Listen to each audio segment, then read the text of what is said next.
Based on a legal opinion by Nigeria's Minister of Justice and Attorney General of the Federation, Abubakar Malami, the ruling All Progressives Congress, APC, went ahead to hold its World Congresses at the weekend under the leadership of the National Caretaker Committee of Governor Mai Mala Buni of Yobe State. However, not only were the Congresses marred by protests, parallel elections, and violence, a cloud of uncertainty over their validity. This arose from the minority judgment of the Supreme Court on the Ondo State governorship election, which punched holes in the legality of the actions of Malabuni, who has been leading the APC since June last year. In a split judgment of 4-3, the Supreme Court upheld the election of Governor Rotimi Akeredolu of Ondo State because the People's Democratic Party and its governorship candidate in the October 10, 2020 election, Iyitayo Jegede, failed to join Buni in the suit, even though the issues revolved around him. However, Justice Mary Odili, in a dissenting minority verdict, upheld Jagede's appeal that the nomination of Akeredolu, which was signed by Buni, was not valid under Section 183 of the 1999 Constitution. Section 183 states that, I quote, governor shall not, during the period when he holds office, hold any other executive office or paid employment in any capacity whatsoever. Unquote. While Section 174 of the 17 subsection 4 of the APC Constitution also states that, I quote, no officer in any organ of the party shall hold executive position in government concurrently, unquote. Now, joining us from Abuja to discuss the legal quagmire in which the ruling party appears to have found itself is a senior advocate of Nigeria and rights activist Mike Ozekhome. He will also be giving us his legal opinion on the request by the U.S. Federal Bureau of Investigation for the extradition of the suspended Deputy Commissioner of Police, Abba Kyari, and the trials of separatist leaders Nnamdi Kanu and Sunday Adeyemo, popularly known as Sunday Igboho. Good morning, Dr. Mike Ozekhome. Thank you for joining us on the morning show. Akbaba Vigi Vigi. Thank you very much, Dr. Ruben Abati. Good morning. My pleasure to interact with Nigerians this morning. Well, very quickly, there was a piece you wrote over the weekend, which I read about the banana peel that the APC will seem to have stepped upon by going ahead to organize World Congresses, over the weekend. If you could just help us, articulate this. I can't be summarizing your own essay to you, but also note that there are persons within the party. The party also has insisted that, other people should just leave them alone, that nothing has been violated, although there are cases in court already. Well, I think I've done my bit. I've seen myself again and again playing the role of a Nostradamus, the man who saw tomorrow. I bear my minds when I see issues unfolding. I write my columns, 6 columns every week. That was how I wrote this particular one. I titled it The Banana Peel, under the APC's rickety chair on the back page of this day of Saturday.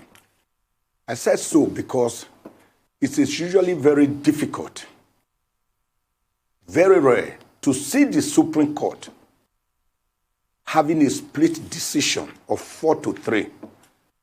It could usually be maybe 6-1, 5-2, and that is the full constitutional court of the Supreme Court. But this time it was 4-3. It was a very, very narrow margin escape for my good friend, Governor Rotimi Akeredolu of Ondo State. And I have taken note many a time in reading up judgments that usually the minority judgments are usually more rigorously researched because they are swimming against the tide of the majority judgment, which at times may be a tyrannical judgment or a tyrannical opinion, because there are times the majority may have a tyrannical opinion. And they were all anchored on Section 183 of the 1999 Constitution and Article 17, subsection 4 of the APC Constitution. Section 183, like you read out, makes it clear of the Constitution that no person holding the office of governor shall at the same time hold any other executive office or paid employment. It is disjunctive in any capacity whatsoever. Any other executive office or paid employment. We can remove paid employment by saying Mala Buni was not being paid for his job, as some of the APC legal pundits have said. But what of executive office? Can you say he was not holding executive office? Maybe they did not look at it carefully, that the Supreme Court itself, in the majority decision, actually said his position as the chairman of the caretaker / extraordinary convention planning committee was actually acting as the chairman of APC, meaning that he rode the position of the chairman of the APC in an executive capacity. And they even had a secretary. They have a secretary, John Akondedehe. So it is therefore not correct to say, oh, he was not acting in any executive capacity. Meanwhile, the APC Constitution, on the other hand, Section 17, subsection 1 says, no official of the party shall at the same time hold any other position in any government or government institution. Meanwhile, May Bala Buni is the executive governor, is the governor of Yobe State. So what the Supreme Court said in its majority decision, and we must respect majority decisions, because the Supreme Court itself has said, we are a court of finality. Final in the sense of finality. Final, not because we are infallible. We are infallible because we are final. That's in the case of Ozekhome Motors. So the Supreme Court said, Buni, this epicenter, the fulcrum of the entire case, against whom all the complaints were made, haven't been the person who submitted the letters, authenticated all the documents of Akere Delu, and gave to INEC, ought to have been joined as a party in that suit, so as to give him fair hearing. And that having not been so joined, it means that he could not, the case could not be decided without him. That was the main reason they said. Well, Dr. Ozekhome, at this point, Dr. Ozekhome, if you can hear me at this point, we need to take a short break. When we return, the conversation will continue. Please stay with us. We'll be right back.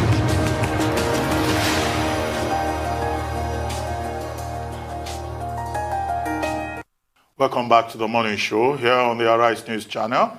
Our guest is still senior advocate of Nigeria and human rights activist Mike Ozekhome, PhD. Well, Dr. Ozekhome, yes, you were, analyzing the majority decision, by the Supreme Court about how Malam Buni, everything else revolved around him in the matter. Please go ahead. Yeah. So the pith and kernel of the majority decision was that May Buni, who is the epicenter of the entire case, against whom all the complaints were made, ought to have been joined as a party in the suit.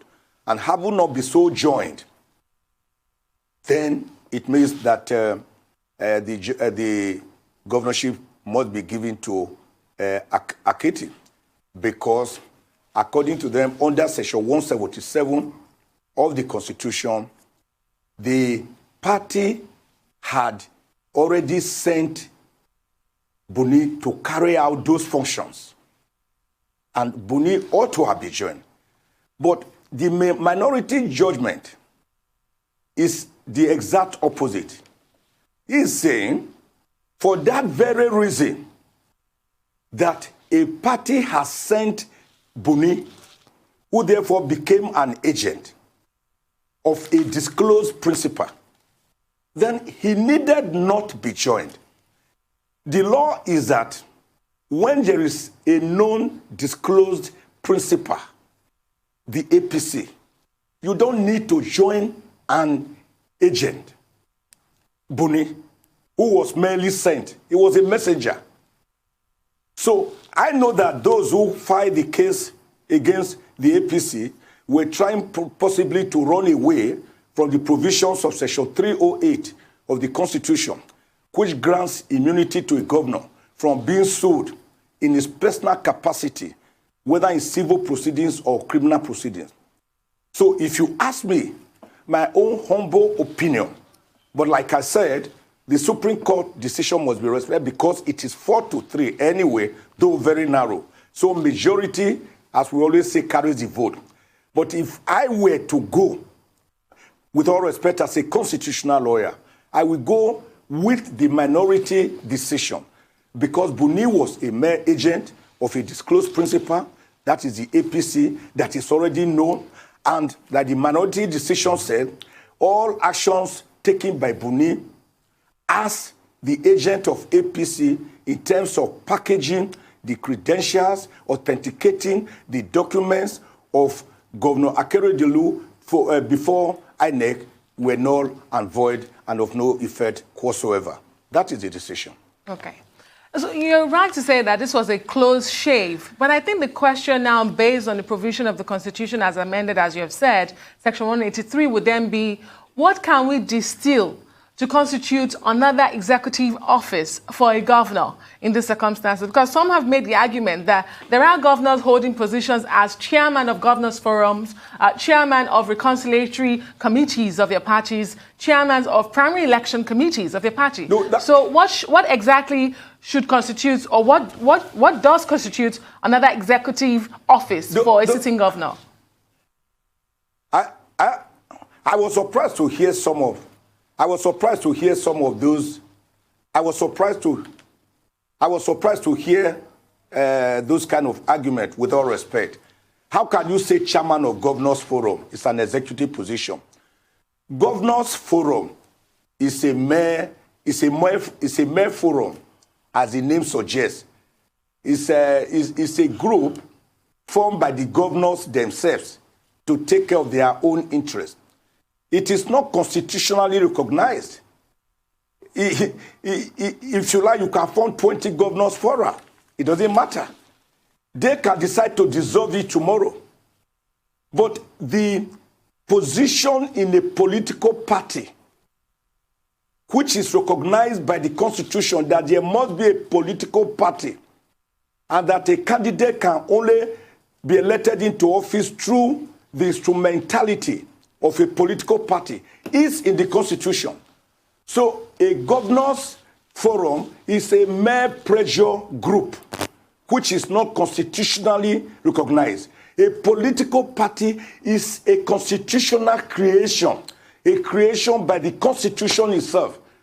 So when you hold a position in a political party, therefore, you are holding an executive position in that political party, like Buni.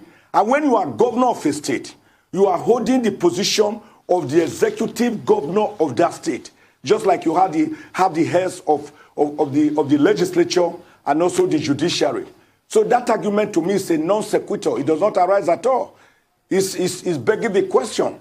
So you can be chairman of other bodies, but not in any executive position. For example, the same Constitution allows that a governor or even the president can engage himself in farming, but it is the Constitution that grants that permission. So Section 183 is very clear. He said, in any capacity whatsoever, in any capacity whatsoever, don't hold any executive position. Can anybody say, being the chairman of a political party or acting as the entire epicenter of the APC caretaker committee, aggregating all the functions of the chairman and other officials? Are they planning an extraordinary convention for the APC or for any other political party?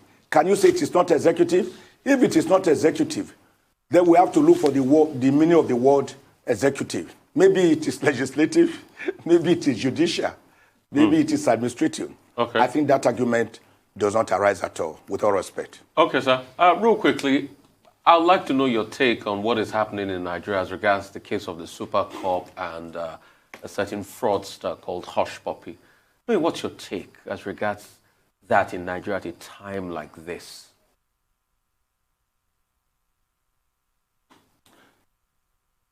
Well, at a time like this, very trying times indeed for Nigeria. Hush Puppy, Sunday Igboho, Nnamdi Kanu, all of them coming about the same time, all revolving around the issue of extradition. Extradition, to extradite, to take a person from one country to another. I think we have to quickly look at it, even historically. It didn't just start today. It started from Ramses III in the Bible, when the Treaty of Peace with the Hittite came up in the Bible. You will see it there. And remember that Nigeria has extradition treaty signed with America as far back as 1931 and became operational in 1935. I remember that in the case of Sunday Igboho, there is the extradition treaty between Nigeria, Ghana, Togo, and Republic of Benin of 1984. And don't forget that when America is demanding for Abba Kyari, I had people say, oh, the FBI can now arrest Abba Kyari. No, you cannot do that. FBI, Nigeria is a sovereign country for crying out loud, no matter how down the doldrums we have become. FBI cannot simply come here and pick up Abba Kyari. You must go through the extradition process. And the extradition process is as established or as analyzed or as espoused in the Extradition Act of the laws of the Federation of Nigeria, 2004. And you have to look at sections, especially sections 2, 4, 5, 6, 7, and 8, and 9 of the Extradition Act. And again, let me again quickly say, this is not the first time we're having a case of extradition.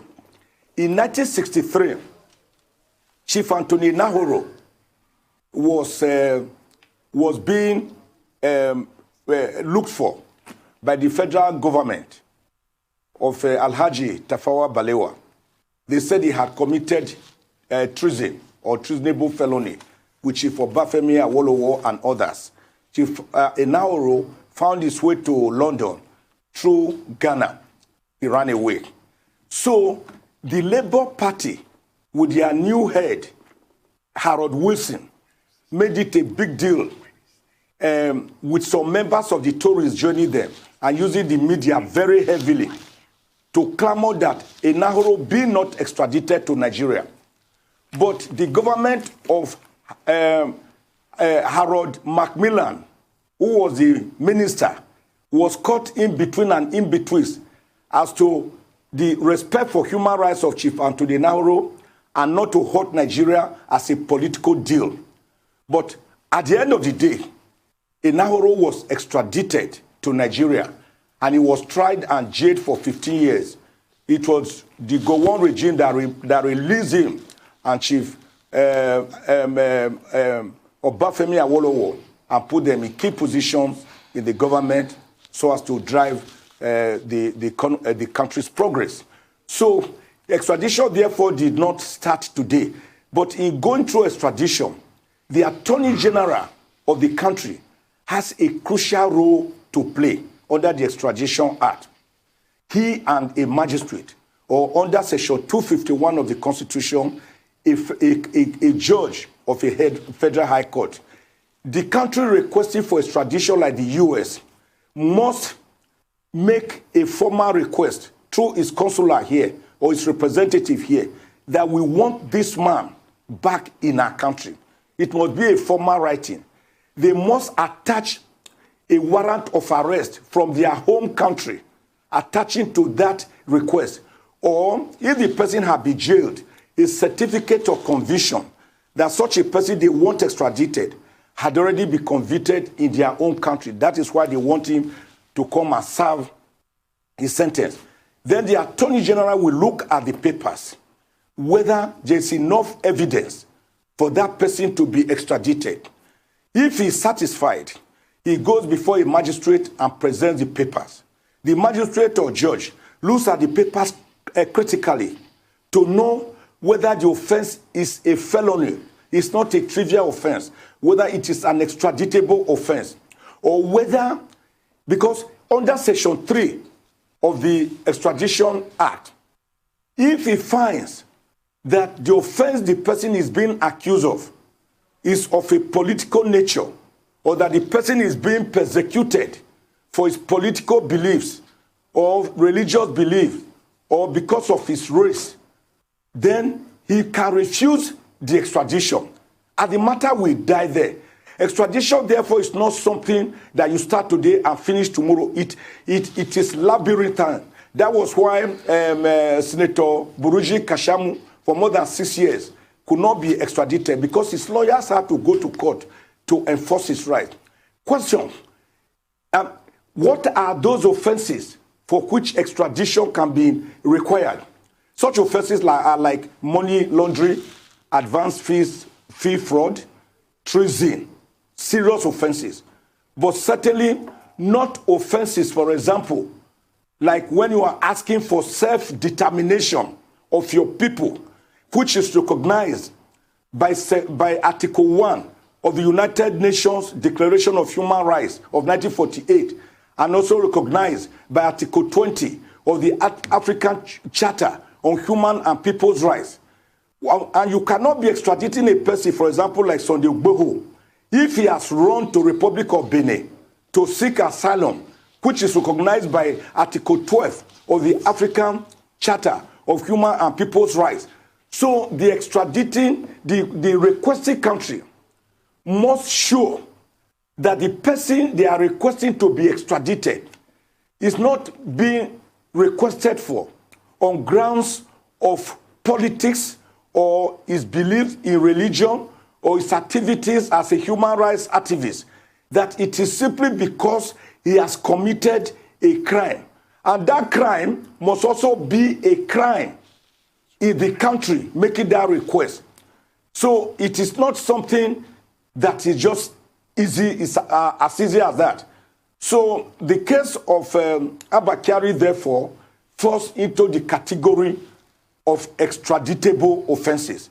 But the American government cannot use FBI or CIA and come here and pick up anybody. The last time we had that happen, and it can never happen again, not in this modern world, I remember was July 1984, when Alhaji Umaru Diko was created. I was about to be brought forcefully into Nigeria. He had been a very vocal critic of the government of then Major General Muhammadu Buhari as head of state, when he and others were being looked for in terms of saying, oh, they committed some financial impropriety during their time. So he ran to London. Although Israel at that time did not have any formal relations with Nigeria, diplomatic relations, the Nigerian government enlisted the help of Mossad to help them look for Alhaji Ibrahim Umaru Diko. And they went to Hyde Park area and started monitoring him. And when they saw him, they captured him, they drugged him, they put him in a crate, like a diplomatic bag. But there was a snag.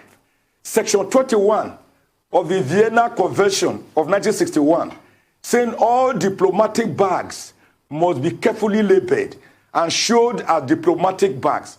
So the London's courtyard and others became curious that these diplomatic bags were not so labeled. So they opened them, and discovered that Umaru Diko was lying there in a crate, drugged, about to be deported to Nigeria or extradited to Nigeria forcefully. If I may come in here. So they took him back. That was what saved him. Was that the case of Nnamdi Kanu? How come Nnamdi Kanu, who found his way to Kenya, he was staying in London and other countries? How did they capture him? How did they bring him to Nigeria? The Attorney General did not tell us. He merely said he was intercepted with the cooperation of international people. Who were these people? Was it Interpol?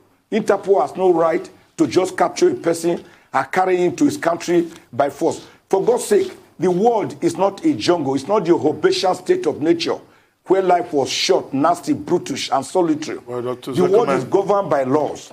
And yes. Yeah, if I may come in here, we're beginning to run out of time.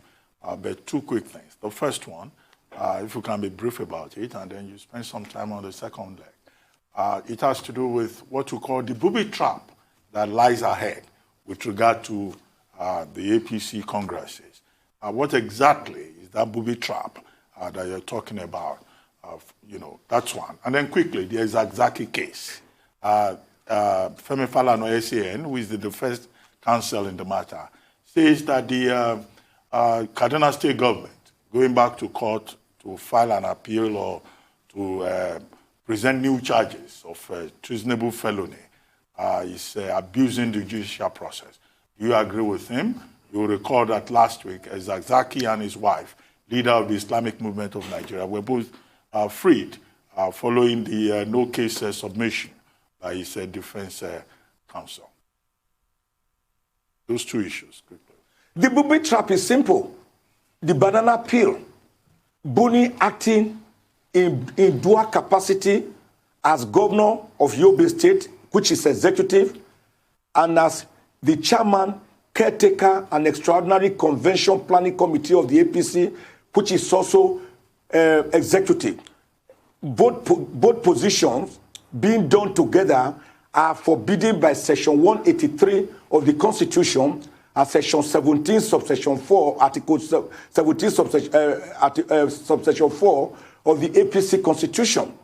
And the Supreme Court, mind you, the majority decision never pronounced that they were right to have done so. They never pronounced that Buni was right, or that Section 183 or Article 17, subsection 4 did not apply. They merely based the judgment mostly on the fact that Buni, the center of the case, ought to have been joined as a party. And not being so joined, it means that Akeredolu must have it. So that is the booby trap. It means that those people who are aggrieved by APC convention, the various conventions or what do you call it that were held yesterday, the various primaries or across the country, people can go and challenge them. And actions done as the minority judgment made it clear.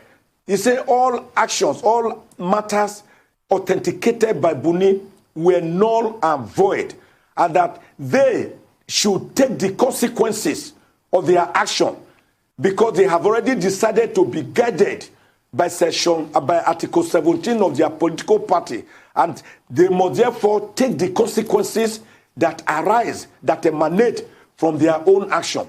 The minority judgment of 3, very lucid, very cerebral, was very clear about this. That is the banana peel. That is what I see as the problem that lies ahead. How they get over it, like we always say, time shall tell.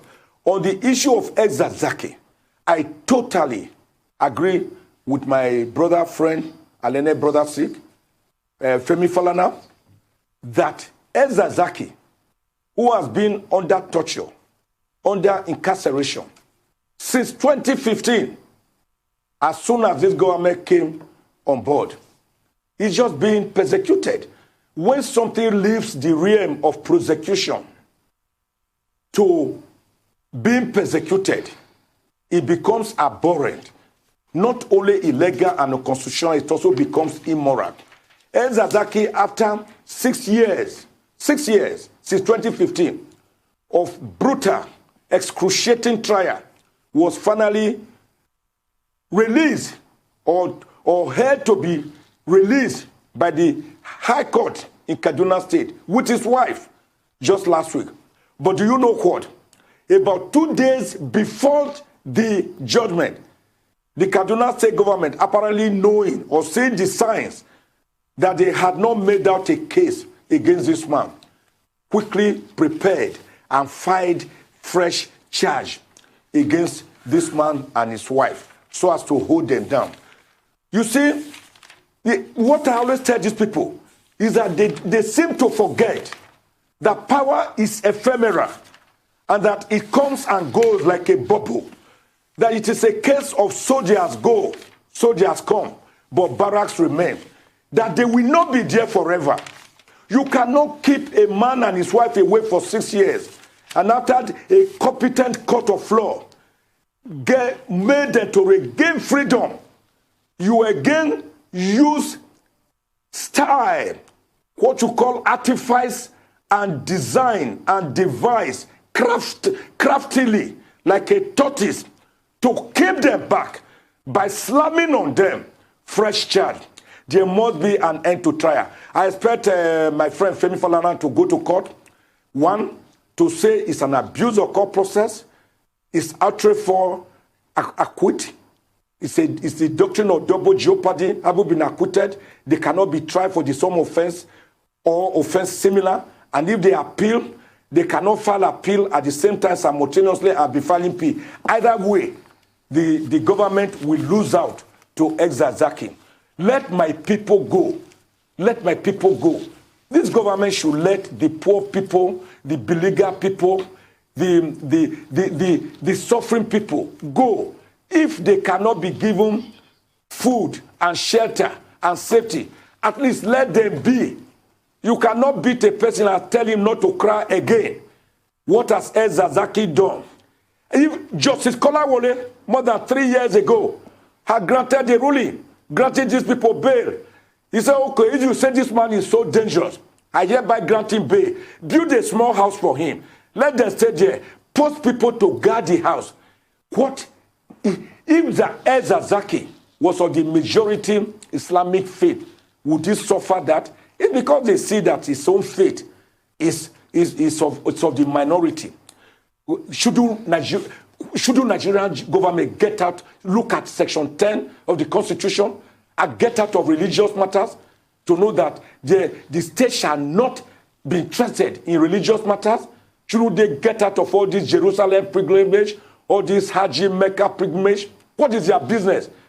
When we have no schools, when we have no water, when we have no roads, when we have no food to eat, when we have no shelter, when we have no security, when corruption is strutting about like a peacock, when we are the 148 out of 180 most corrupt nation in the world, when we have become the poverty capital of the world, outstripping India, when security we cannot go on our roads, we cannot drive on the road, we cannot stay in our homes, we cannot walk on the footpaths, Boko Haram, armed bandits, insecurity.